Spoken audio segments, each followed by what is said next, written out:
and this is the highly anticipated part of the conference, the special roundtable discussion on ASEAN. Delegates have travelled from far to hear country representatives share about the precious metals markets in their home country and understand the vast opportunities that these markets offer. May I first invite the session chair, Mr. Albert Cheng, CEO of SBMA, to lead the roundtable. Welcome.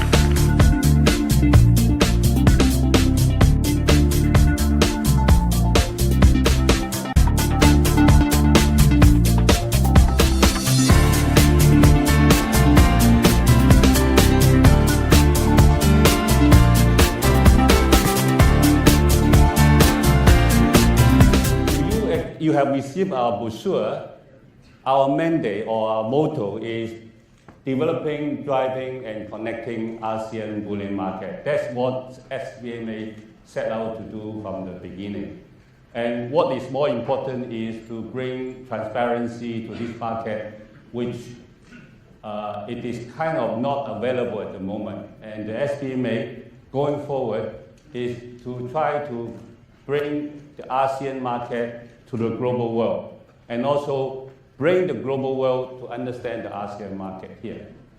And if you might also may miss today's Business Time, it is the headline, the front page of Business Time that talking about, I read you the headline, Singapore Gold Hub Strategy bear fruit as import-export rise. And on the right-hand side, there are statistics, which is only available for the first time because we, the market participant, is trying to kind of lobby IE Singapore, but surprisingly, IE Singapore also kept all the statistics of gold in and out of the country. And it's not available in the last 10 years because it is classified as monetary gold. I will have my colleague, Hok Nimiki, to talk about it later on. But more importantly, we are quite aggressive today to have 8 persons for 1.5 hours. That means each one of them have only 8 minutes. And I'll be very strict on the 8 minutes. So the 8 minutes is basically for them to talk a little bit about the country, what are the challenges and opportunities.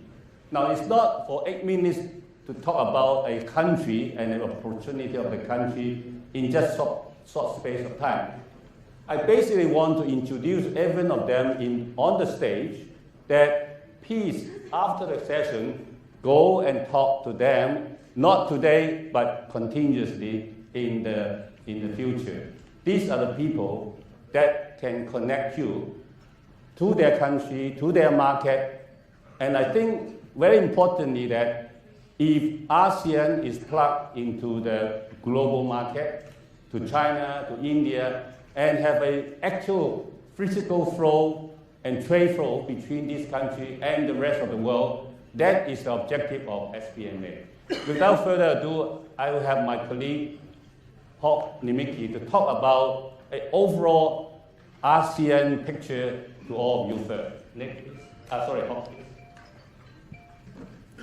I'm very honored to be able to give this presentation and to be a part of this session together with my fellow respected panel members. In the next few minutes, I will provide you with the snapshot of the ASEAN economic community. The rest of our panel members will then go into the detail with regard to the specific ASEAN countries.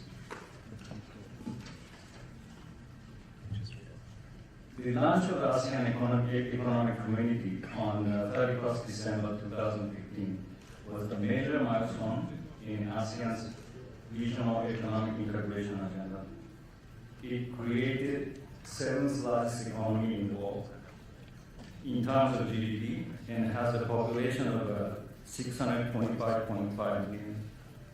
Infrastructure development made under the ASEAN Free Trade Area, together with the development of the key seaports, will increase import and export opportunity for ASEAN countries. This will allow ASEAN to become major production and distribution hub. ASEAN itself a huge consumer market with a middle class that is growing along with the economy together.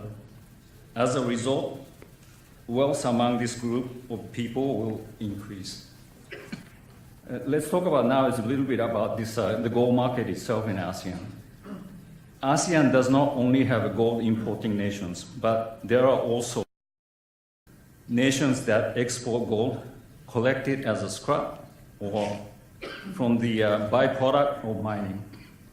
According to Metro Focus 2017, ASEAN's total demand for the gold was 295 tons, and its total supply was 333 tons. ASEAN's central banks also hold the gold as a part of their reserves. And this official gold holding in ASEAN is 603 tons. And the gold has played very important role in the region. It's closely connected with the life and culture of the people in the region. In some countries, gold is seen as more stable than national currency, and people often use it as a medium of exchange and a unit of measurement.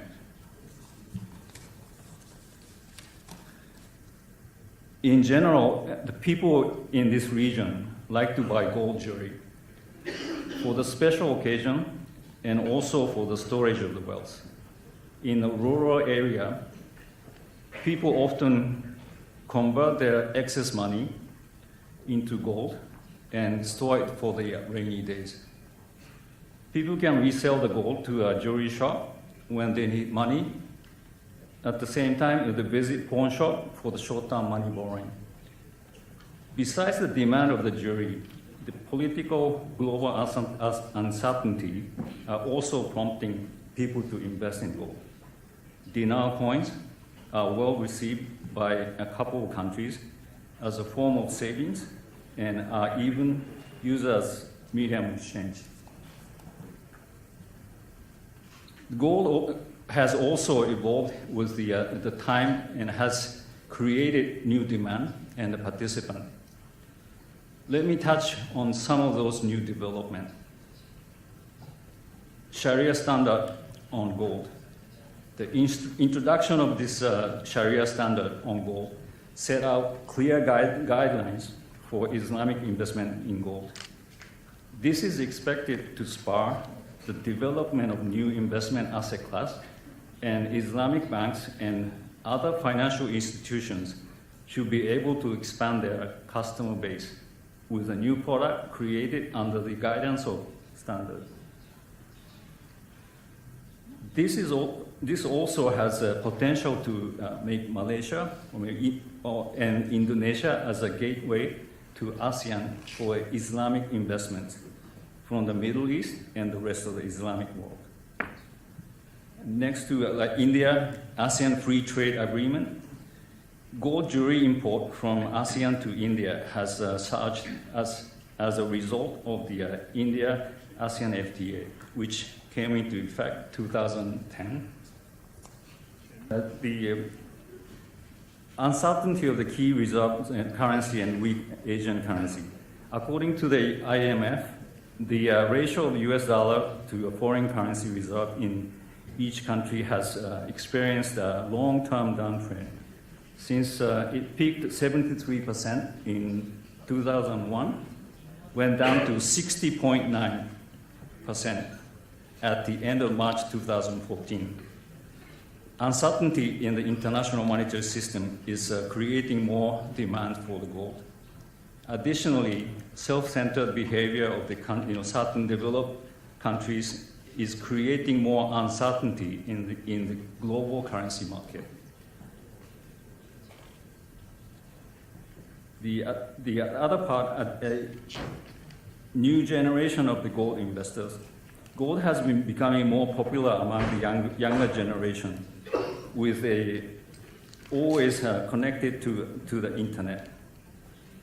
This is no different from Southeast Asia, where mobile phone penetration is almost 100%. Online gold trading is gaining traction among this group of people, group of investors, who see gold as an instrument to generate income and wealth. And also the part of the game player, sovereign wealth fund and pension fund. The increasing income of the middle class is prompting the development of social security systems such as pension fund or social insurance.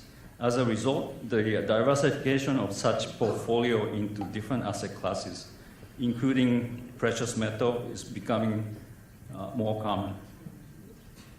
Gold is currently not popular asset class among those institutional investors in ASEAN, except for those central banks which buy gold as a part of their reserve. However, the pension fund in some countries, such as the Central Provident Fund in Singapore, has approved gold exchange trade funds as an asset class to diversify their portfolio into gold, which limit of 10% of the total asset. Currently, many pension fund assets are managed and invested in their prospective local market.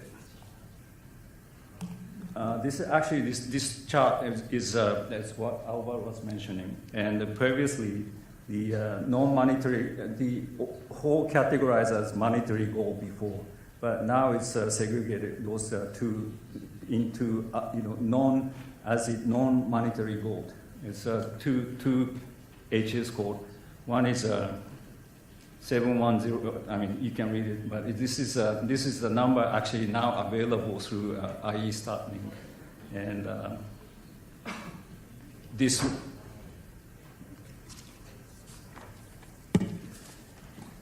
Look like I have only one more minute. Then let me conclude. As a conclusion, is increasing wealth and disposable income among the growing middle class population in ASEAN has created a huge consumer market for jewelry, gold, and financial products like insurance policy, investment funds. Basically, its use of disposable income would be varied. It's not just the one thing, but as the gold is rooted in the life and culture of the people in the region, all these factors, along with the introduction of Sharia standard on gold, weak local currency, global uncertainty, should increase the total demand for the gold going forward. Additionally, the growth of pension fund and sovereign wealth fund and the needs to diversify asset will lead into growth of gold as an important asset class. With that, I now hand over back to our panel chair. Thank you. In fact, Paul has been researching on the ASEAN market, and a lot of things will be put on the website. And our partner Fortel also has put together a synopsis of ASEAN market. But these are only beginning. We do not have enough transparency in the market, and we'll continue to build transparency for the market. Next, I would like to introduce Kim Ma-hwan, President of Federation of Mining Association in Myanmar. First time ever that Myanmar is talking to the public in a public forum on the gold. Please.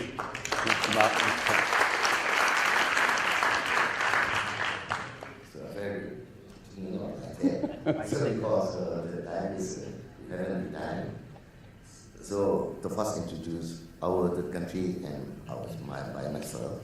I'm working for the Myanmar Federation of Mining Associations, and as well as other parts in our country have gold entrepreneur associations. But all these associations we are the NGO, non-government organizations, as well as we are non-profit organizations. So we set up the public campaign for the gold development. So I'm the chairman of the gold development public company.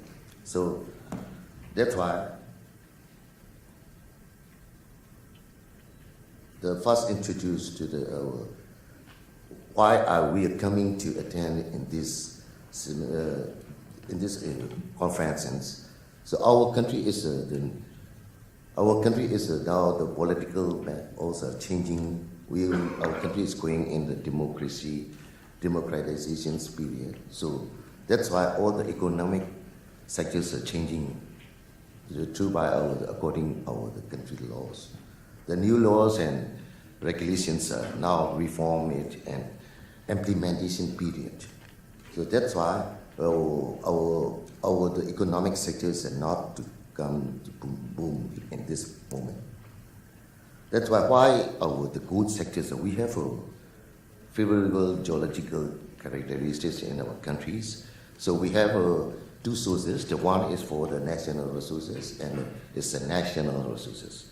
National resources is we have oil and gas and precious metal, precious stones, and vast favoring of the forest lands also. That is our the natural resources. So we have some survey of our exploration status not complete yet. But our country have a lot of the precious minerals and precious metals, and we meet in the occurrence. But the data is very important to going to the extract. That's why we have some more technologies to need to bring it to our country. And then that you see about the country, where's the gold deposits in there. So roughly the geologicals and they say about we needed the old deposits, the gold deposits in the mesothermal and epithermal. So trends, the main fall trend is direction is not south directions. Besides all the gold deposits in there. So we have the primary source and secondary source also our country have. So you see about this one is we mentioned in this one the country map in which parts are we have the primary source and we have some parts is our secondary source. And then our country cannot allow to extract the gold from the alluvial gold because this destroy to the country, the river and water resources. So it's the main key 5 items for the country prospects. The one is a mining prospect, refining and ASEAN. It's a very weak to our country, very weak in our country. So the mining prospect is we need to change to the whole supply chain. So that's why we link with we want to set up the network to the overseas, to our country, to the knowledge and the technology, high technologies and advanced mechanized to want to bring it to our country. And then the refinery also, the refinery is, we have to know our country standards. The government policy is, we are integrated, our market is integrated into the global market. So that's why we need one of the global standards, our country to change to the global standard. And then another, we are now in this moment, we buying and selling the system is concentrate systems, we're going to go into the value-added system. The previously, our country cannot allow to export and import for the gold commodities. But now our gold is not a commodity. The country, the foreign currency, to put it included in there. That's why we come up with the new amendment laws. That's why we need the financial hub in our country. That's why the first stage is we set up as like a central market. It means as like as a chain, the gold chain market, the first established in Myanmar. It's the local market, what happens is we have to not systematically the gold market now in we're trading in our country. Thus, as these, we haven't get how much our country can produce the volume, the gold volume, and how much the trading volume. We are very difficult to calculate in our country. Some of the country golds are going by the backdoor market. So it means all my government needs to change to coming to the law umbrella. So this we set up the central market.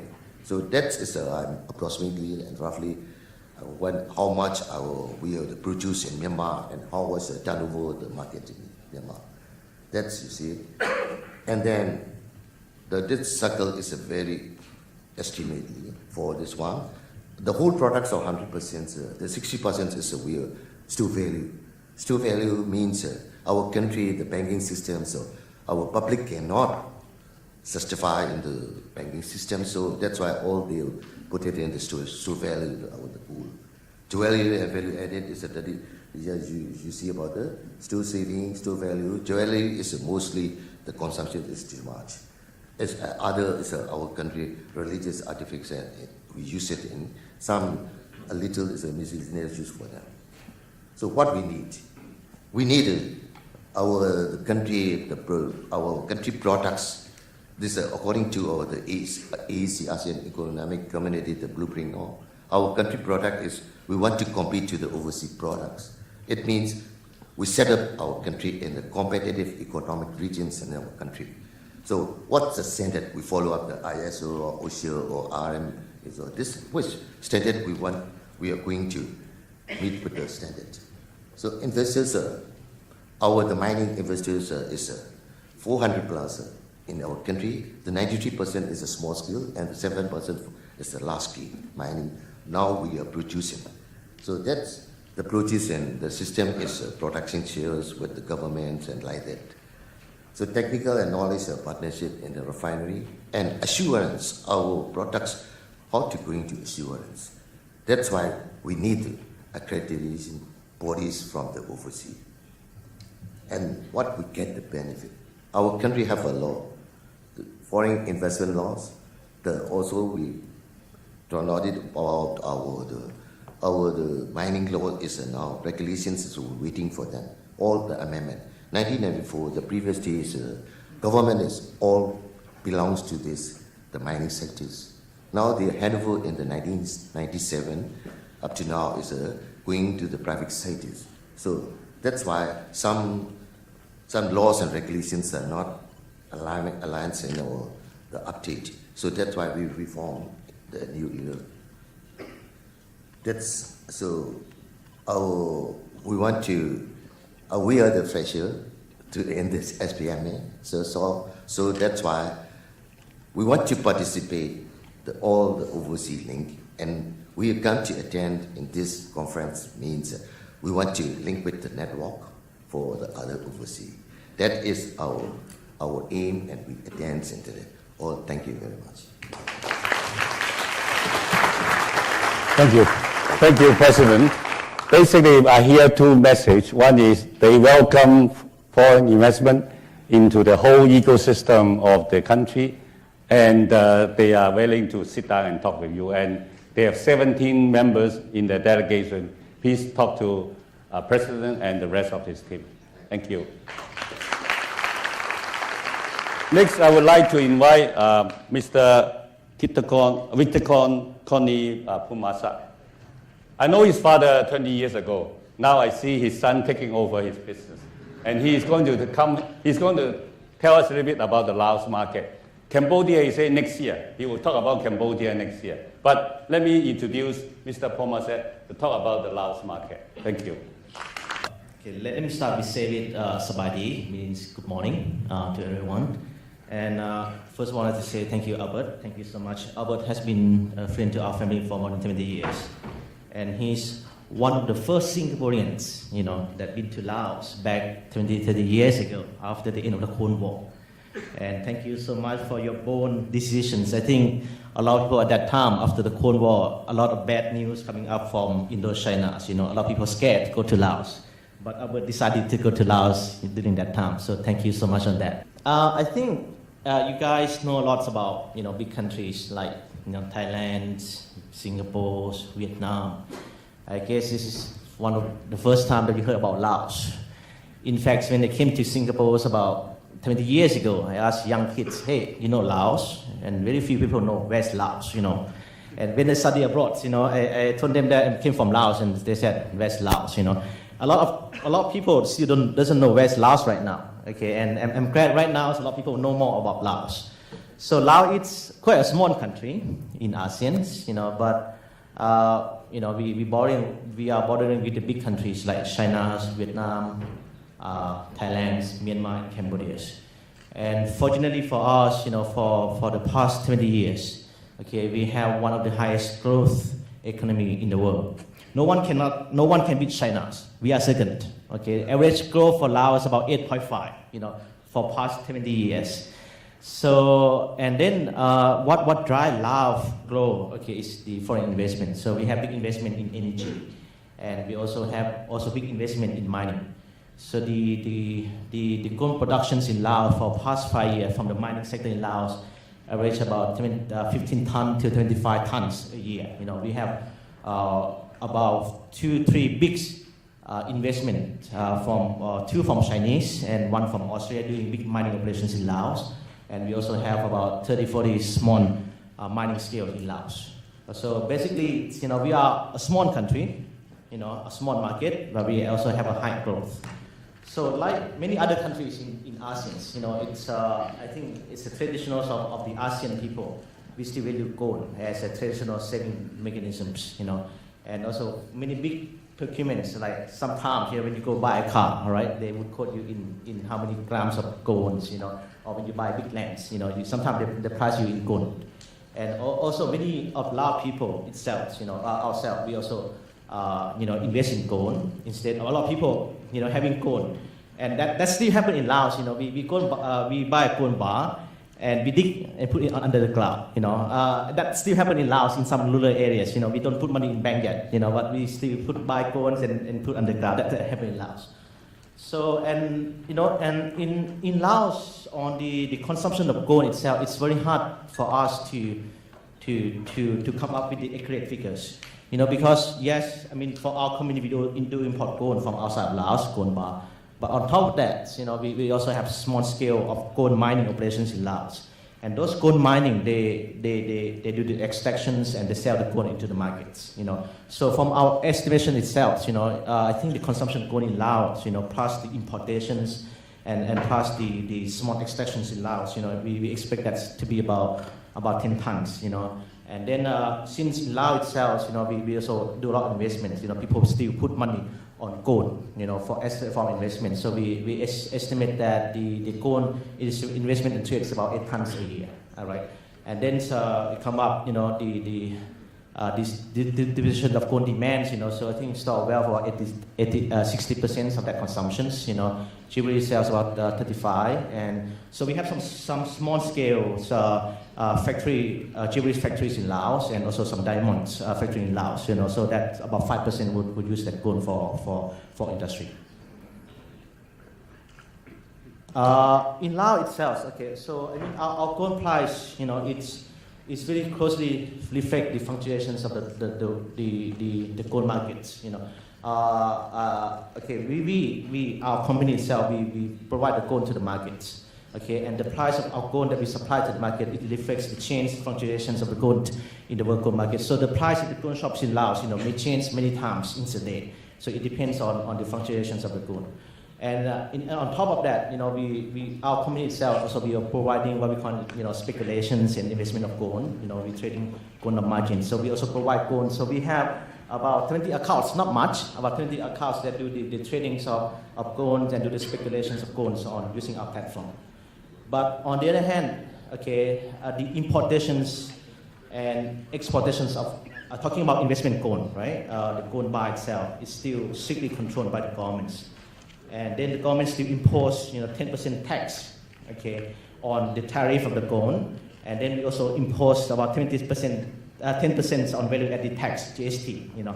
So basically, when you import the gold into Laos, on the law, you have to pay about 20% on the gold value. Basically, you cannot do that. You cannot trade that on that 20% tax.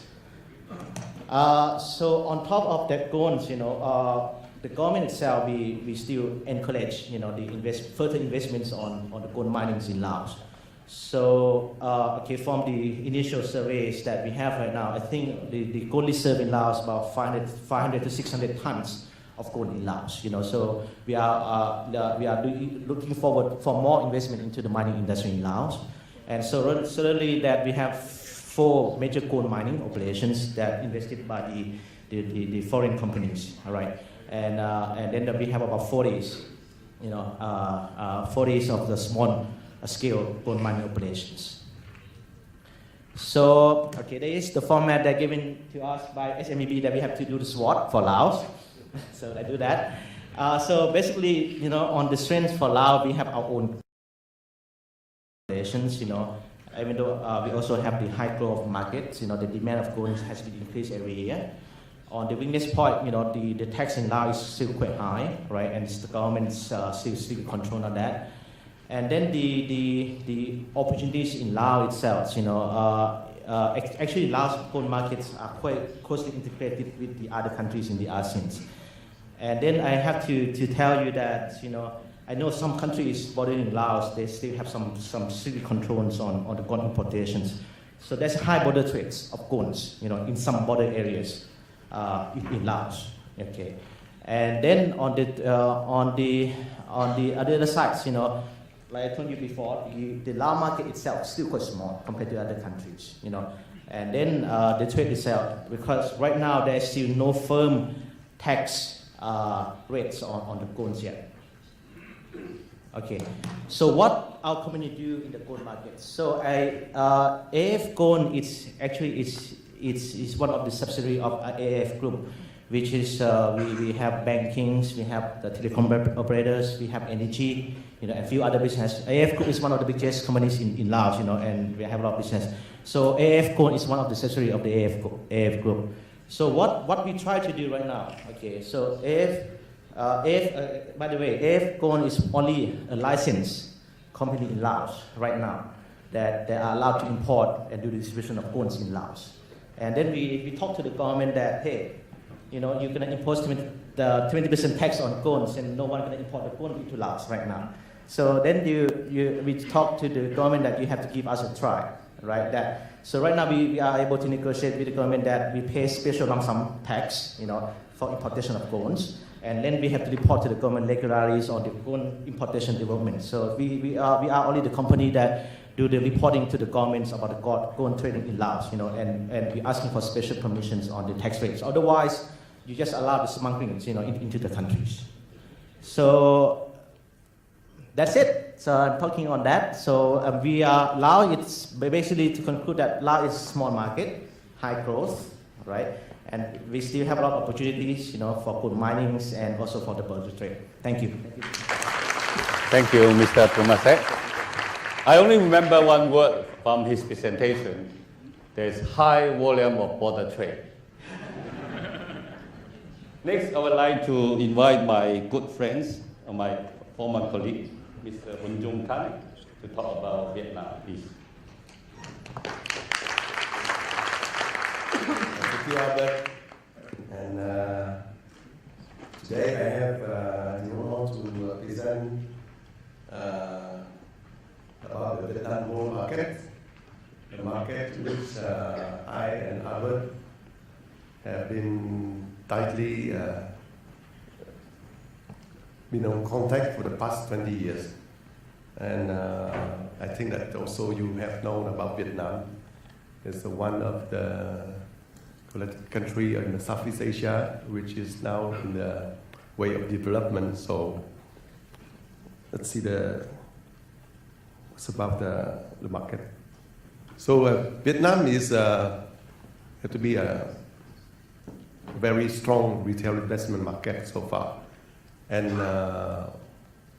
we have one of the biggest company in Vietnam, gold company in Vietnam, Saigon Sherry Company, have so far produced and distributed about 20 million SGC gold bar. We call it the Golden Dragon bar, and equivalent to about 24 million ounces. And out of those bars, we estimate that an amount of about 500 to 700 tons are still hoarded by the public. And over the past 10 years, by GFMS and Metal Focus statistic, the cumulative demand of Vietnam is exactly 836 tons, meaning that the average every year, the demand of the market is about 83 tons, right? And of this, about 10 tons is recycled gold, and the local mining production is about 2 to 3 tons. So we estimate an amount of 70 tons have to be imported from overseas. And also the Vietnamese population, it's like Vietnamese population is about 93 million. And if we divide the average annual consumption to the population-wise, Vietnam have a very high gold consumption per capita, meaning that nearly 900 kilo per million of inhabitants, while the average for the world is about 550 kilo per inhabitant. So nearly our consumption of gold is nearly double the average consumption in the world. And I would like also to speak a little bit about the history of the Vietnamese gold market, because the market was, before 2001, the market was very close, very highly regulated, meaning that very tightly controlled by the central bank. And only the state-owned companies have the right to trade and deal in gold. But with the World Council support and advisory role in the market liberalization program, the central bank, the SBV, have implemented the Decree 174 to allow the gradual liberalization of the market and allow physical gold imports start in the beginning of the year 2003, and was authorized, and with the tax was initially is 2%, but gradually it's reduced to 1% and then 0.5%. And in the 2005, also we have helped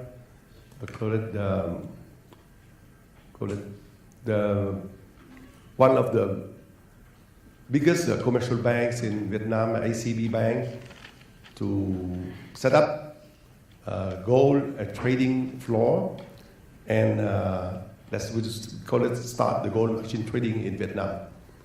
And afterwards, the gold machine trading is a little bit, call it inflated, and we have about 50 gold trading floor working at a time, and the volume was so big, meaning that the volume was about 2 million ounces of trading per day. So in 2009, we have that's called tightening of the gold policy by the SBV, by the State Bank of Vietnam, because also those imports and high trading also have resulted in the high foreign trade deficit. So in 2012, the gold market in Vietnam was restricted by a new decree, called Decree 24, would impose the state monopoly on the gold bar production and gold bar trading as well, and also there is a temporary cut on official imports. But after 5 years, during our latest meeting with the central bank, they consider that the market have been stabilized, and it's time for the State Bank of Vietnam to reconsider their gold management policy and loosen up the condition of gold bar retail sales and financing loans from commercial bar. Meaning that starting this year, the State Bank of Vietnam have taken some more liberal measure in order to reopen the market. So about Vietnam, we see that if they reopen the market, the market have a very strong physical demand, and we expect that if the market will be open this year, the demand will still be the same like in the other years, meaning that at least importing 70 to 75 tons per annum. And we have another 2 programs to be working between the Vietnamese Gold Trader Association and the Central Bank, meaning that help them to establish a potential gold mobilization plan in order to mobilize the 500 tons, which is now being hoarded by the public. And also from now until the year, hopefully by the end of the year, we also help them to set up a future Vietnam Gold Exchange. We create a with large trading potential because, like I said, in the past, all the trading floor in Vietnam, I call it turnover, have reached the trading volume of 2 million ounces per day. So, by this on this podium, I hopefully that in the next 6 months we will have great news to announce to you, and of course we'll invite all the interested partners to come to Vietnam in order to establish a business relationship with re-establish a business relationship with the Vietnamese partner of the Vietnamese Gold Trader Association. Thank you. Thank you, Mr. Khan. Right on the dot, 9 minutes, please.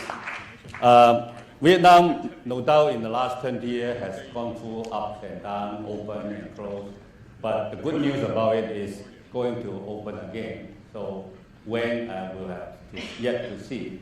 There are questions sit on the table. If you like to make questions, we'll indulge with a few questions later on after all the speakers have made the presentation. We promise you we have a Q&A session. Next, I'd like to invite the biggest country in ASEAN, Indonesia, with the big in terms of population and also big in terms of gold production. So, Mr. Wahidin, please talk to us about Indonesia. Thank you. Thank you. Good morning, everyone. It's an honor for me to stand here in front of you gentlemen. Our discussion is divided into 4 sections. This is the business. Firstly, business environment. After the current situation in Indonesia market, after the opportunities and question and answer. As Albert said before, maybe we can discuss after this session. Firstly, we are talking about Indonesia business environment, especially for gold business. In a simple way, I classify gold business in Indonesia divided into 3 sections. Firstly, mining, after that refining, and third classify is jewelry or manufacture or trading. You know that this business exists in the environment of business environment in Indonesia, which is market and non-market environment. In the market environment, it is more easier to maintain because this is a fully B2B or business to business transaction. Both parties can deal with this business if both of parties agree. But to deal with the non-market environment, we have to get more challenges, more difficulties, especially in the mining business. You know, because the mining business in Indonesia, especially Indonesia, mining is located in the remote area, which is only few company operate in this area. But mostly, sometimes, only one company, this is mining company, operate in this remote area. That's why all of the non-market environment try to get that as much as benefit from this company to get their to achieve their objective. According to data from Geology Bureau, Indonesia has a rich of mineral potential, especially for gold. That gold deposit spread in Indonesia archipelago from the west side to the east side. Currently, the most production of gold coming from the east side of Indonesia, but also production from the west side of Indonesia still high volume. As previous speaker said before, and according to GFMS, that currently Indonesia is the second biggest gold producer in Asia, and it could be the 5th or 4th in the world. That's why every time that many mining company come to Indonesia to do the exploration and to do the production projects.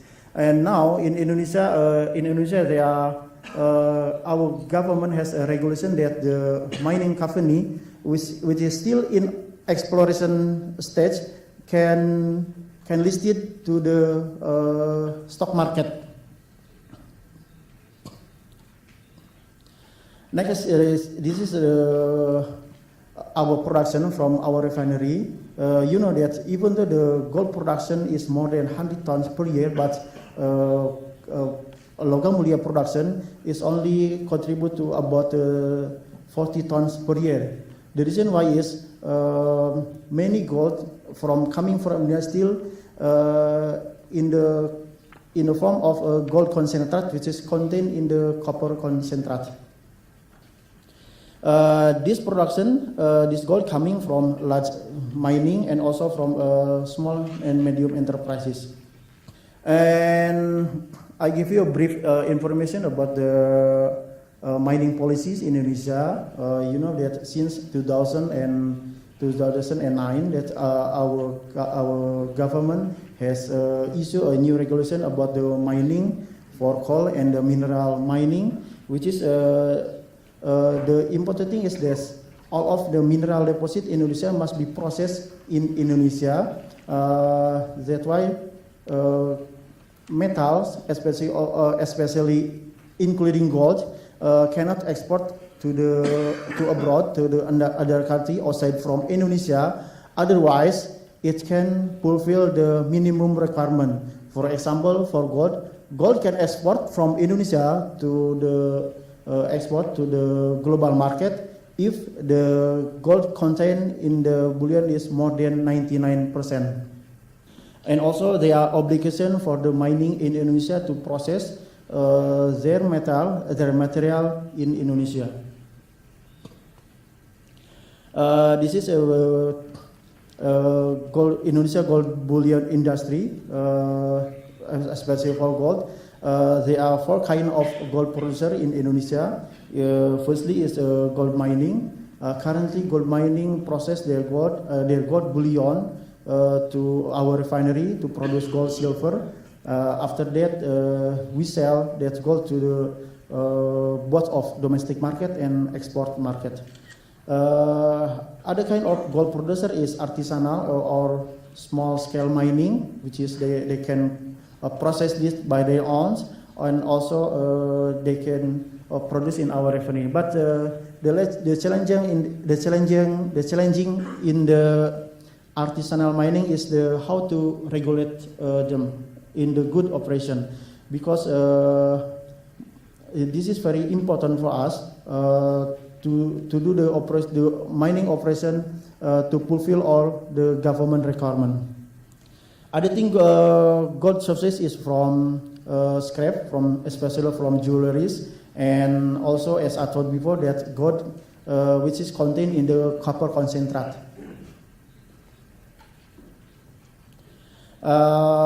This is the structure of gold bullion industry in Indonesia. Currently, in Indonesia there are 13 gold mining company in Indonesia, which is operated in Indonesia from west side to the east side. All of this mining, they deliver their gold bullion to our refinery to produce gold and silver. And also one other thing here in Indonesia is that there are no bullion bank available in Indonesia, because and now gold trading in Indonesia do by gold trader and some of the gold market. The reason why the bank is not trading in the gold, because there are a regulation in Indonesia that bank is not allowed to do a commodity business in Indonesia. This is the kind of market. This trend of jewelry. You see in the picture that demand of jewelry increased by times. The reason why the people in Indonesia buy jewelry because in the same times they can bought two advantages. Firstly, for fashion, and secondly, for investment.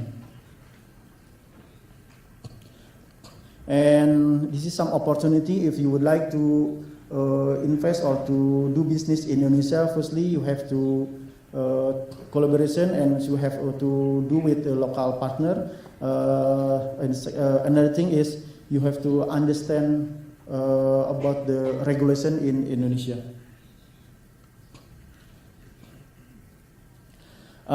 For the local market, most of the customer, almost the customer, they buy gold for investment. That's why we produce small bar of gold, from the small thing to the biggest one, and most of the people in Indonesia buy this gold for the investment. And for you to understand that our company has sold this gold since 1930. And this is another kind of product that which is the domestic market in Indonesia like to buy this kind of product. Thank you and good afternoon. Thank you.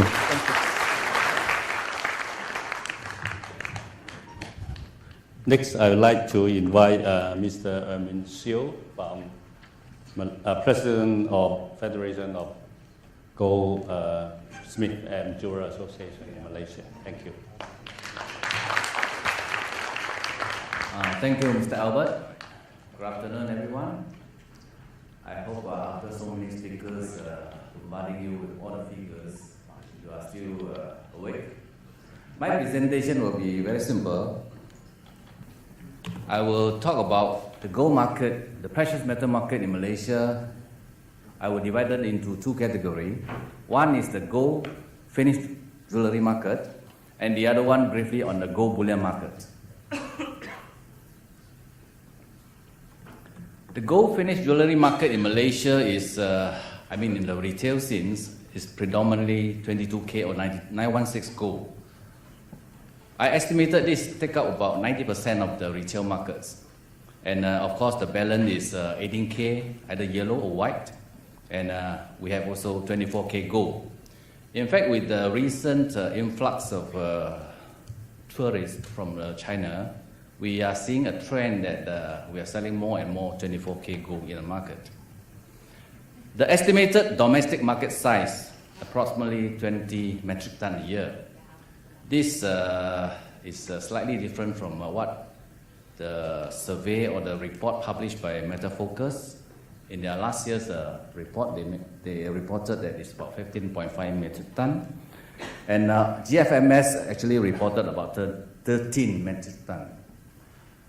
In the yearly survey, when they come to Malaysia to survey the Malaysian market, I always tell both the gentlemen that their estimate is always very conservative. Because I'm actually from Pokong, and we are one of the leaders in the local retail market. And we have another leading market player here in this hall. And together we estimated we are actually selling about 5 metric tons, no less than 5 metric tons a year in the domestic market. So the figures coming up from both the survey, the precious metal analysts, I would say is on the conservative side. And the retail scenes, they are actually dominated by a few multi-outlets retail chain stores, and they are concentrated mainly on the big cities and the secondary cities in Malaysia. And most of them are actually located in the shopping malls, which is quite similar to what we have in Singapore here. And I have to talk about a little bit on the export. Malaysia actually exports more than what we consume domestically. According to most of the reports, survey reports, we actually export about 50 metric tons a year. And this is, most of them actually go to Middle Eastern countries through Dubai. And our main fabrication center is actually located in Penang. And estimated it's about 85% actually go through Penang. And of course, we do have some export through Singapore, and these are from the fabrication center in the south.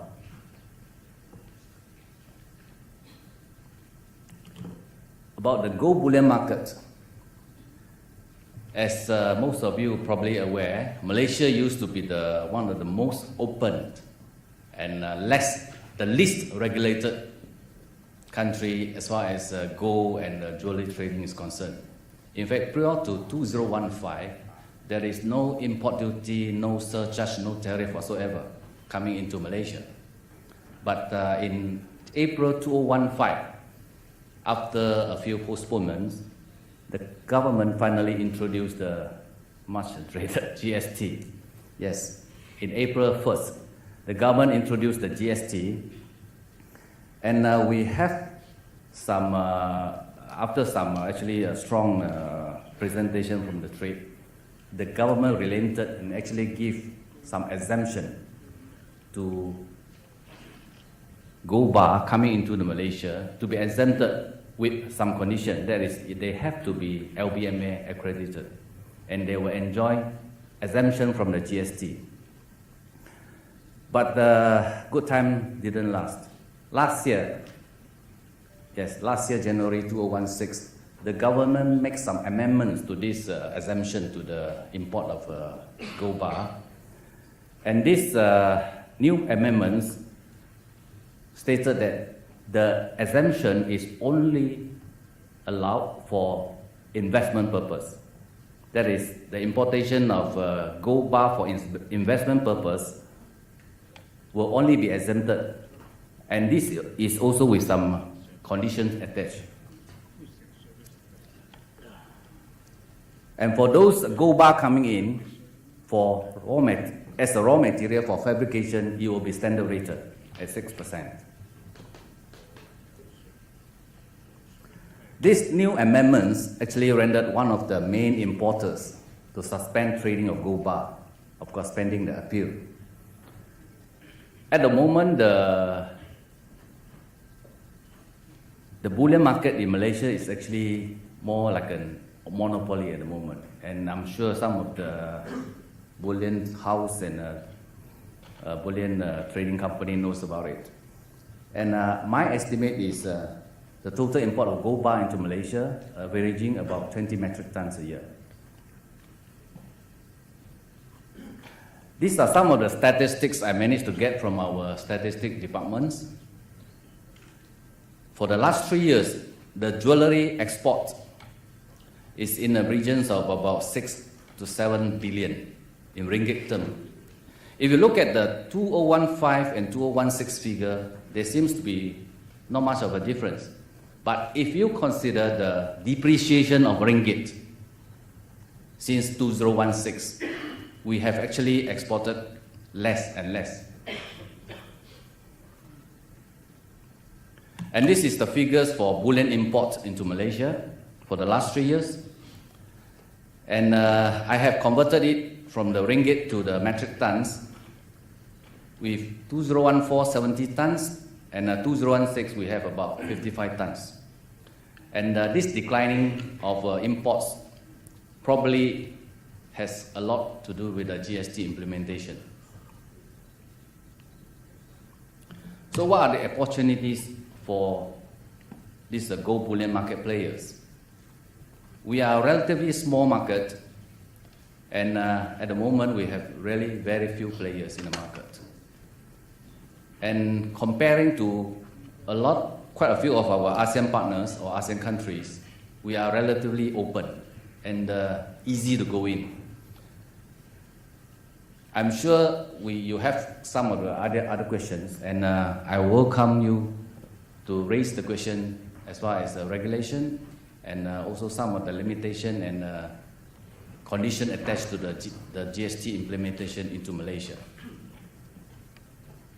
With that, thank you. Thank you, Herman. We'll entertain question and answer later together. Next, I would like to invite Kun Pawan from YLG Bullion, and she will give us an introduction of the Thai market and herself and the company, so speak to them later.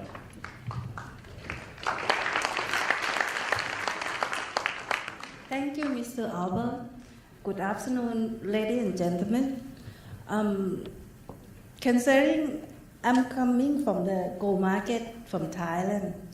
Thailand have been in the center of jewelry manufacture from 40 years ago, as Thailand is a very good craftsmanship. But because of the crisis of the market, it's make the jewelry as expensive product. It start to be more and more difficult to sell. That's why the investment in Thailand have been shifting from jewelry to the investment. Gradually from 80% before in jewelry, become 20% in jewelry term. Right now, even last year, what is the report from World Gold Council is become 80 ton a year that import, but become 95% as an investment and only 5% for the jewelry consumption.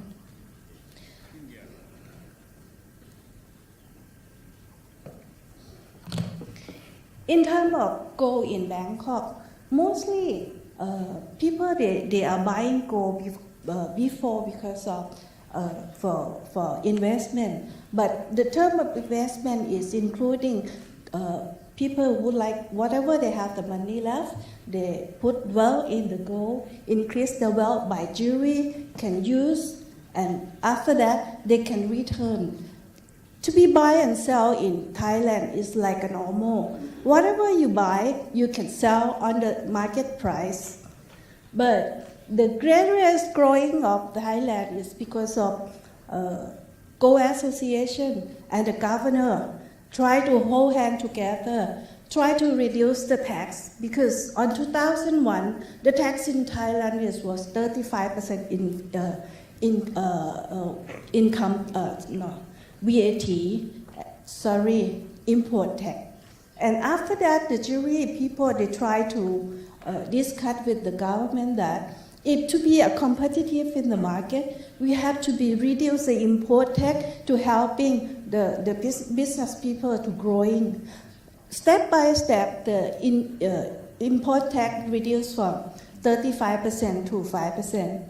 After that, end up is reduced to zero income tax. But still, on that moment, have a VAT 7% included. This is make the thing that a little bit difficult for the jeweler to do buying and do the export to be compete with the world market. That's why end up we can be discussion with the government and can be reduced to VAT to 0% tax. From that time, 2001 and up to now, the important tax, import quantity is gradually up, starting from 20 ton a year and up to last year it was 80 ton a year. Besides of that, Thailand is not only one big buyer in the world, they are a big seller in the world also. Because of the full management, very good management of all the player is helping us that the market will be every time when the gold is going up or going down, it have a big movement. This is help the people, help the investor that can switch from just investment, keep like a wealth to be make the profit on the same time. That's why Thailand is very good market for investment. They can buy and sell on the same moment. Volume of Thailand from last year is become almost the fifth of the world who import the physical gold. right now we talk only the physical gold. I didn't talk about the trading volume. That I suspect that should be more than 10 times. Because after import is going to the importer, from the hand of importer is going to the retailer. And in Thailand, they have almost 7,000 shops in Thailand, surround country. That's why a lot of people, they can find, they can buy, they can sell. And it's not difficult like other countries because most of the gold that's selling in the market is in hand of the player or the broker house. The gold in Thailand, they have two different kinds. Before, long ago, mostly jewelry was produced like 96.5% of gold. We have been asking that what happened, why the gold in Thailand are different from surround country. We got the answer from the old people that because of if you put 100%, the gold is too soft. They just add up the silver step by step until it's strong enough. Then they make a jewelry. That has become 965. So right now the jewelry in terms of jewelry are less selling. So people they start to invest from the middle class people until the high end people. They start to invest even 1 gram, 2 gram, 5 gram that they have selling in the gold shop. So the bar in terms of local market, mostly they're still trading in 965. But they have the other market that mostly the investor, they are do trading because of have no labor involved. So 49 is very popular in Bangkok.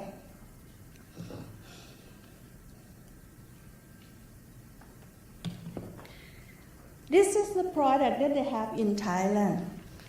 Gold bar, jewelry, derivative market, and ETF. But most of the successful is on the gold bar. That people they can buy and sell on the same time. Very easy for them to and go out. But for TFEC market or derivative market, for the people who know how to speculate, actually mostly it have to be in between 35 to 55. Whatever the investor that above that is kind of more difficult for them to invest. That's why this market is growing, but it's not so much. But future, the SEC, they're going to put more product like D-Gold that's going to be launched, I think should be end of this year. The D-Gold will be like future derivative, but they're going to deliver gold by the end of the contracts. So I think this is the thing that I would like to talk about Thailand. So if have any question, end of the session, please feel free. Thank you. Thank you, Thank you. I think the success of Thai market is because of two things. They have a very steady government hand. When they decided to open the market, they continue to keep the policy. And secondly is with the trade participation. We have the company like YOG and plus a few other people continuously dialogue with the external market, working with the global community. And if they have issue, they talk with their partners. And for example, the Thai company, when they come across the issue of not enough financial infrastructure support for the gold trading business, they open offices in Singapore to take away some of the burden that they have domestic. So Thailand development is a very good example. Last but not the least, my friend KL, to wrap up with a Singapore market. Thank you. Good afternoon, everyone. I believe everyone is anticipating for my speech to end fast, so all of us can go for lunch together. So let's start by taking a look back at the history of Singapore gold market. In 1978, trading in gold future was introduced with GES, Gold Exchange of Singapore. And when GST was introduced in 1994, Singapore lost its relevance and competitiveness as a regional precious metal trading hub. So in 2012, when Ministry of Finance announced the removal of GST on IPM, we started to see the formation of the precious metal ecosystem with the commencement of operation by the first LBMA gold refinery, Metalor Technologies in Singapore. Currently, we are part of the Tanaka Group family. Additional precious metal storage facility was also put up by bullion banks and secure logistic company in the Singapore Freeport. So under the current ART system, approved refiner or consolidator enjoy free GST suspension on import for the processing of IPM in Singapore. Next is the overview of the rules and regulations. The regulatory bodies mainly overseen by IE Singapore, MAS, and IRAS. Import and export of gold are not restricted. However, for companies engaged in any form of commodity trading are subject to strict regulations under the Commodity Trading Act. GST currently is standing at 7% exempted for all IPM, and corporate tax is 17%. In terms of the precious metal ecosystem, Singapore has built up a very sound precious metal ecosystem since 2012. The key industry players are all sitting as a community management committee or member of SPMA, together promoting Singapore as a gold trading hub in Asia. For bullion banks, we see the active JP Morgan, ANZ Bank, ICBC Standard, and the local UOB banks. We are also working closely with Singapore Exchange to promote Singapore kilobar contract. Although the liquidity is low at current moment, we are highly confident that when the market premium resume, we will see good flow in future to come. Financial institution, we have the well-reputable INTR FC Stone working closely with the refinery and the direct access market in Asia. For secure logistics, we see the full presence of all the key operators from Brinks, G4S, Maka Amit, Loomis to AVA. International traders and wholesalers, we see all the key Thai players setting up their Singapore office, reaching out to the Asia customer. They are mainly YLG, MTS Gold, Hua Seng Heng, and Osiris, which is, I think in Singapore is Sea Bullion, right? Although Singapore has a very small retail demand, we have a good size of a retail chain like Suki Jewelry, Taka Jewelry, and Poheng Jewelry serving the local community. Right. Online platforms are also available by bullion banks, it's a Bullion Star, Silver Bullion, and Gold Silver Central, which are the local players here in Singapore. And finally, of course, as a LBMA refinery, Metalor Singapore has 200 tons of annual production output to serve the Asian market. And of course, we are in position and ready to double up our capacity in accordance to the market demand by adding more work shift. So all this achievement will not be made possible without the strong government support and sponsorship. In terms of number, 4,932 tons of IPM was traded in 2015, amounting to US 30 billion, out of which 90% is gold, 8% silver, and 2% platinum. Sales were mostly made to Indonesia, Thailand, and other Southeast Asia countries, including the two largest gold consumption countries, China and India. So why Singapore? Singapore is strategically located at the heart of the trade flow to key demand center of China, India, and Southeast Asia, and we are in close proximity to 15.5% of the world mining supply of gold out of Australia, Indonesia, Papua New Guinea, and the Philippines. In 2014, more than 50% of the world's scrap gold came out of Asia. And what's the Singapore value proposition? Basically, we are equipped with world-class infrastructure for precious metal trading and storage. There's no GST on IPM since 2012. Singapore has a strong, efficient, transparent legal and judicial framework. and we enjoy the AAA credit ratings. And most importantly, there are very strong support from both government and SBMA to the market players. Singapore pro-business environment has earned various recognition from international organizations. We are being recognized as the Asia top financial center, the world's easiest place to do business,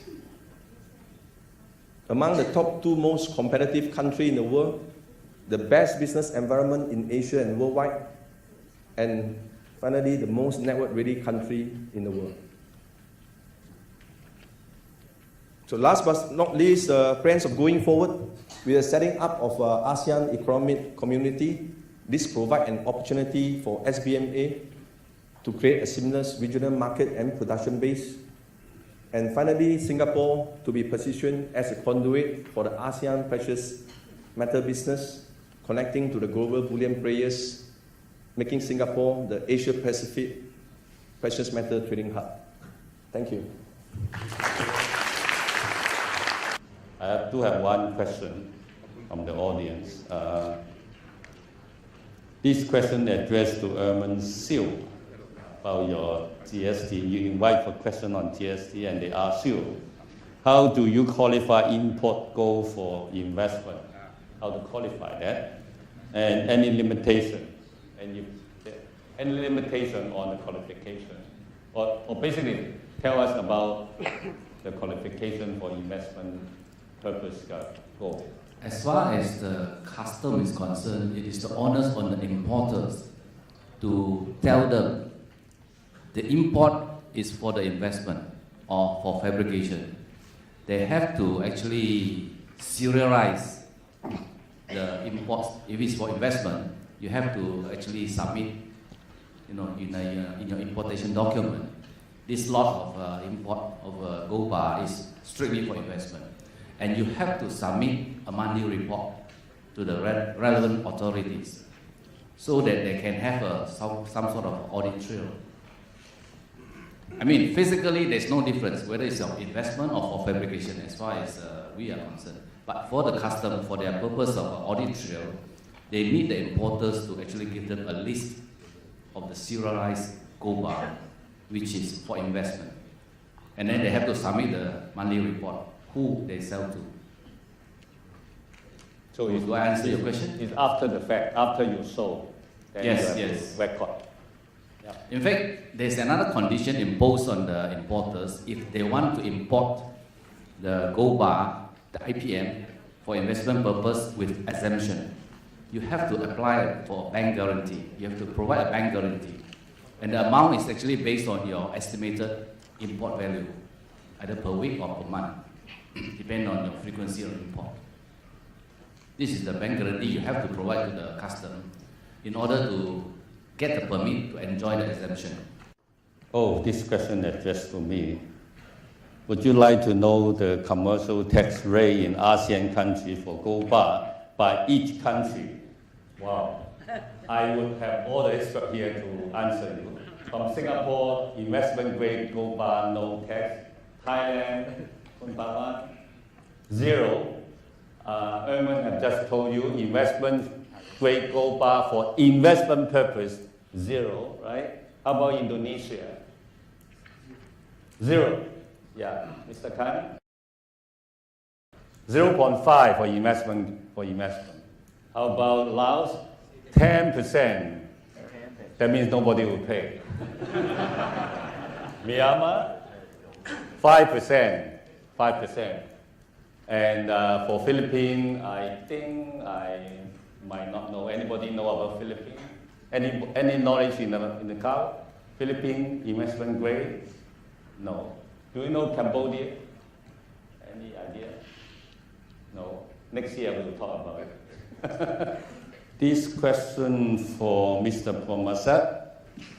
Are there any export tax for scrap from Laos? Thank you. So, well, there's no clear cut on that right now. Actually, when you export the condorate, okay, from the mining, usually it's associated with the concession agreement. So some are in tax, some have to pay royalty fee for that. So on the scrap code itself, there's no clear cut right now. But what we did actually, AIF also we export the scratch code, but we export on the pretend that some of the code that we imported, okay, that we are imported, and then the customer selling back to us, and we're selling back to our supplier. So we use that contents, but if we really real scrap code, there's no clear cut on that right now. That is zero. So that's zero. Okay, if the goal is being imported earlier to sell to my customer, now my customer sell back to me, and I export it as scrap, it's zero tax. So it's how you define your export scrap, where it come from. If that come from your customer, and you have purchased the material, the product overseas, now you export it as scrap, it's zero. So very clear. Oh, well, small country, but a lot of questions.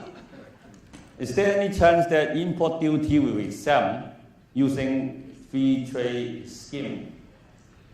So far, no. I mean, right now for our company itself, right now we negotiate the deal with the governments, So we got a special tax rate, but it's on the trial purpose right now. So the government are evaluations on what the special deal that they're giving to us, and then if it works, and can promote more tradings of gold, then they may apply as a law.